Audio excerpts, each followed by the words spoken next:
Imagine a fictional business called North Star Office Solutions, a company that sells office furniture and workspace equipment to small businesses. The owner believes the company is having its best year because sales continue to grow every month. During the month of January, the business generates revenue of $100,000. The cost of purchasing products from suppliers is $60,000, leaving a gross profit of $40,000. Operating expenses include employee salaries of $15,000, office rent of $5,000, utilities and insurance of $2,000, marketing expenses of $4,000, software subscriptions of $1,000, and miscellaneous operating expenses of $3,000. After subtracting all expenses, the company reports a net profit of $10,000. Looking only at the income statement, everything appears healthy.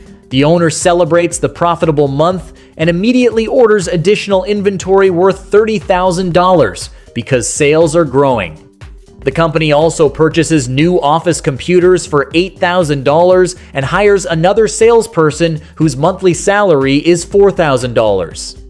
At the same time, almost every customer receives payment terms of 60 days, meaning customers will pay long after receiving their products. By the end of the month, invoices worth $80,000 remain unpaid. Although the business has earned that money on paper, the cash has not yet arrived in the bank account. Meanwhile, supplier invoices totaling $40,000 must be paid within 30 days. Employee salaries are due next week, rent must be paid on the first day of the following month, and tax payments are approaching. When the owner checks the business bank account, only $7,000 remains available. Panic quickly replaces excitement. The business is officially profitable, yet it cannot comfortably pay its immediate obligations. The owner begins delaying supplier payments, negotiating with employees about payroll timing, and considering a short-term bank loan simply to cover everyday operating expenses. This situation surprises many first-time business owners because they mistakenly believe profit automatically creates cash. In reality, profit measures financial performance over a period, while cash reflects the money physically available to operate the business today. Inventory purchases, delayed customer payments, equipment investments, and growing operating expenses can all reduce available cash even when the income statement reports positive profits. The lesson from this case study is simple but extremely important. A successful business does not survive because it earns a profit.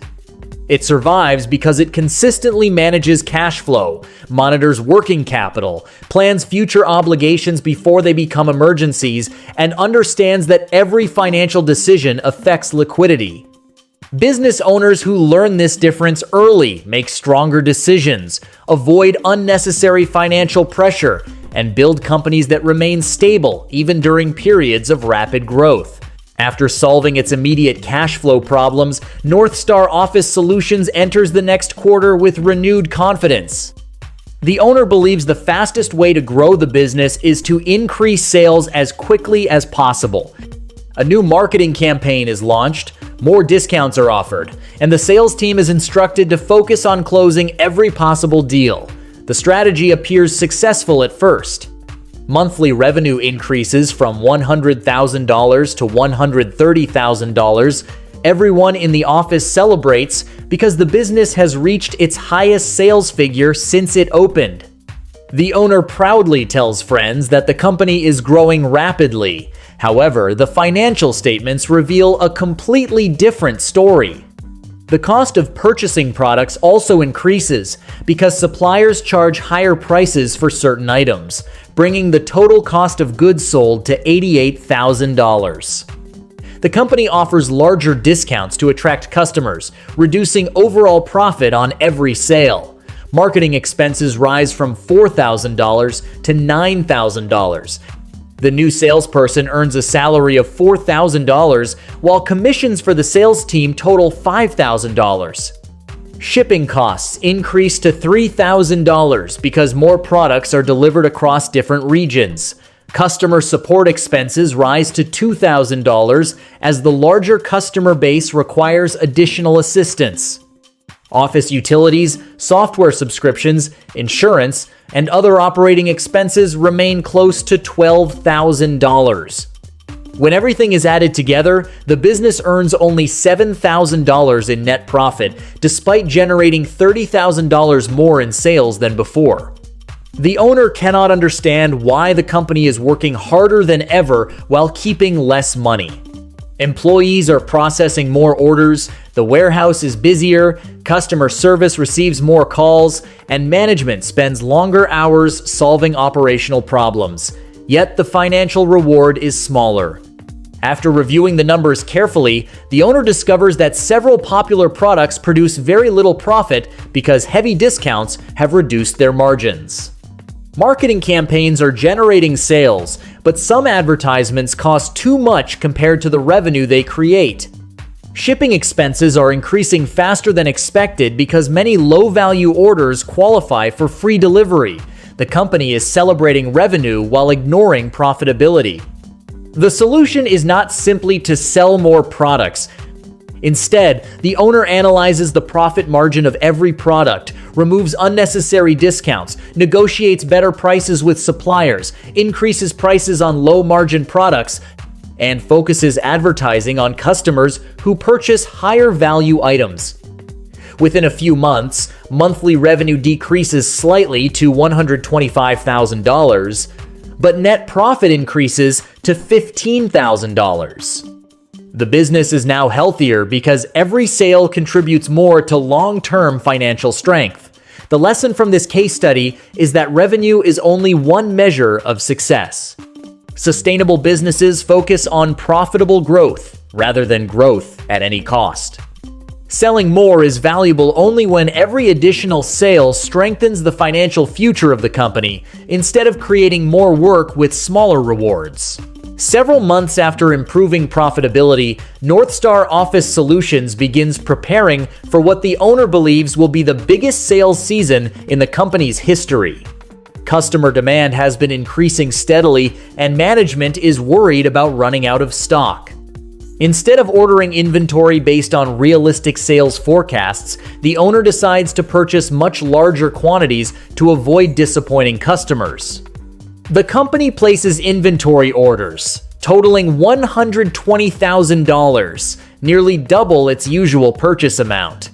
The owner believes buying in larger quantities will reduce the cost per unit and increase future profits. At first, this decision appears smart because supplier discounts save approximately $8,000 compared to placing several smaller orders. The warehouse quickly fills with office chairs, desks, printers, filing cabinets, and computer accessories. The business now has more products than ever before. However, sales do not increase as expected. During the next 3 months, revenue averages only $105,000 per month instead of the projected $150,000. As a result, a large portion of the inventory remains untouched on warehouse shelves. The financial consequences begin to appear slowly. The company rents additional storage space for $3,000 each month because the original warehouse is full.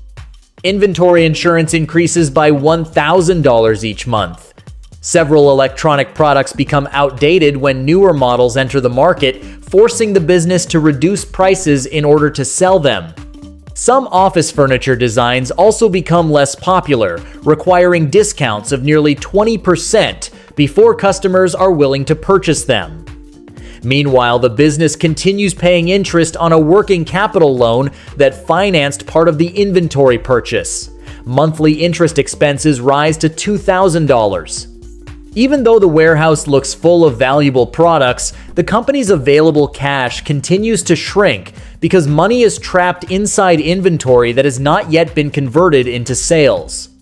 Employees mistakenly believe the business is financially strong because they see thousands of products in storage, but the bank account tells a different story. After reviewing the financial reports, the owner realizes that inventory is not the same as cash.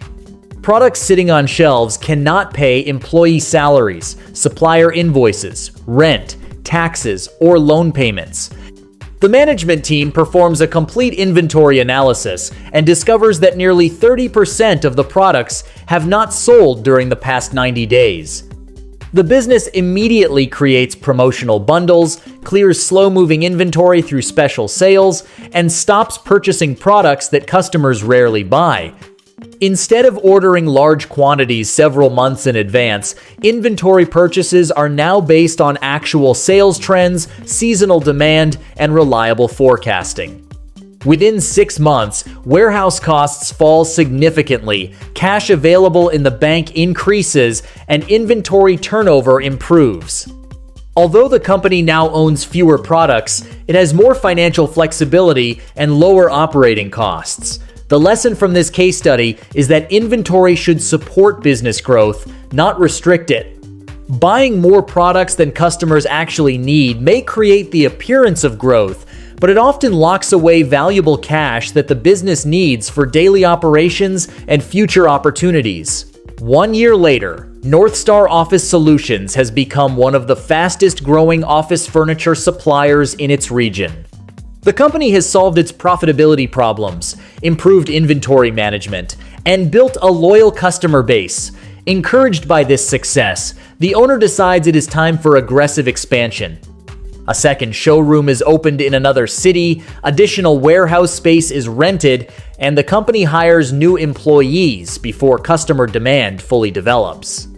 The owner believes that investing ahead of growth will allow the business to capture a larger share of the market. The expansion requires $150,000. The business contributes $50,000 from its own savings and finances, the remaining $100,000 through a bank loan. Monthly loan repayments are $3,000. The new showroom adds $8,000 in monthly rent, employee salaries increase by $18,000, utilities and insurance rise by $3,000, and marketing for the new location costs another $7,000 each month.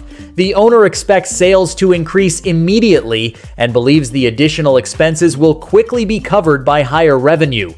The first few months tell a different story. Sales at the original location remain stable at approximately $120,000 each month, but the new showroom generates only $35,000 in monthly revenue instead of the projected $80,000. Total company revenue reaches $155,000, but operating expenses increase much faster than expected. Fixed costs have nearly doubled, while customer demand grows slowly.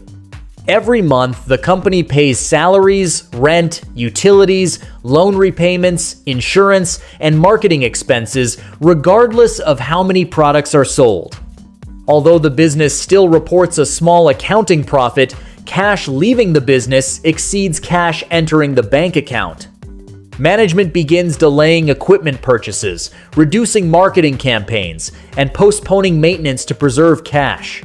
Employee morale declines because management freezes hiring and delays annual salary increases.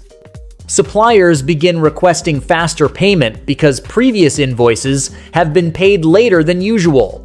The owner realizes that rapid growth is placing more financial pressure on the company than operating a single profitable location ever did. Instead of continuing to expand, the owner decides to pause and evaluate the financial performance of both locations separately. The business discovers that the original showroom generates most of the company's profit, while the new showroom requires more time to build a stable customer base. Management negotiates lower rental costs, reduces unnecessary advertising that produces poor results, adjusts employee schedules to match customer traffic, and focuses marketing on local businesses with the highest purchasing potential. Expansion plans for a third location are postponed until the second showroom consistently produces positive cash flow for several consecutive months. Gradually, the new location begins attracting repeat customers, monthly revenue increases, and the business returns to a healthy financial position. The owner learns that expanding a business is not simply about opening new locations or increasing sales capacity. Successful expansion requires sufficient working capital, realistic sales forecasts, controlled operating costs, and enough financial reserves to support the business while the new investment matures. The lesson from this case study is that growing too quickly without careful financial planning can place even a profitable business under unnecessary financial stress. If you found this video helpful, then like, share, and subscribe this channel to get future videos. Thank you for watching this video.